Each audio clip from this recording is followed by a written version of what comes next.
one of the most important areas of higher education that is the least attended to is around what we might think of as innovation or even a kind of design thinking, the ability to teach students how to take risks, to continually step back and in increasingly expert ways make themselves novices to new situations. We know from the research on expertise that that's what experts do, that they know how to keep returning in very knowing ways to a place of openness to new situations. And yet schooling has done a terrible job of fostering that. And at the same time, we know that the complexities, the growing complexities of this century demand that kind of thinking from students. So the question of, can you help to teach students risk-taking and judgment strategies, design strategies in one kind of setting that can transfer to other kinds of settings? And it might be around creative acts, it might be around acts of empathy and compassion, or it might be around acts of invention. But I think that those are all important questions that I haven't seen people thinking of as transfer issues. And I think that those are very compatible with many of the kinds of issues that have come up in the writing transfer research, but we're not talking about them as being connected at all.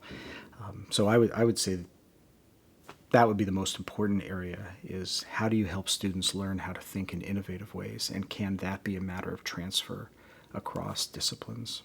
What's interesting to me is how many of the interviewees in any number of studies talk about what they've learned in middle school as something that has provided something of an anchor for them. They hold on to it, they repurpose it in interesting ways in new sites.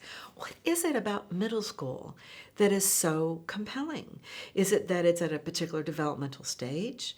Is it that, one of the things, with Kara Tazak and Leanne Robertson, I have a book coming out next spring called Writing Across Contexts. And basically we're looking at two factors in the so-called transfer research: the role of content and the role of a systematic reflective activity in helping facilitate transfer. Now, what's interesting about this relative to the middle school approach is that we also found that students hearken back to what they found to be useful to the middle school. They also hearken back to extracurricular activities like the debate club. And it turns out that there's one student who is overly fond of argument as a function of his success, his very success in debate. So what does that tell me? Well, that tells me that students will reach back.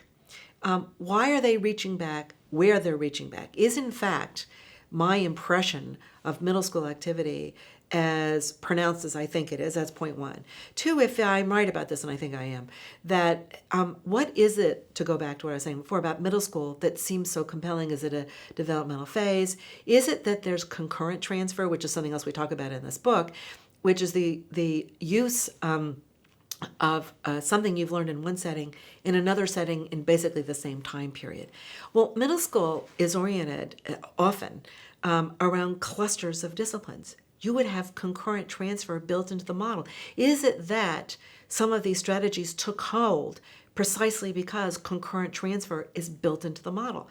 That's another question. So some of the things that we still need to learn about transfer, we still need to look at how students are applying what they learn in the classroom to non-classroom contexts. We spend a lot of time looking at our curricula and what is happening in specific classrooms or specific majors, but students live their lives in all these other contexts, in student organizations, in jobs and internships. And we really need to take more time to examine how they're taking their learning from the classroom into those settings, and vice versa. What are they learning in those other experiences that they're bringing back into the classroom?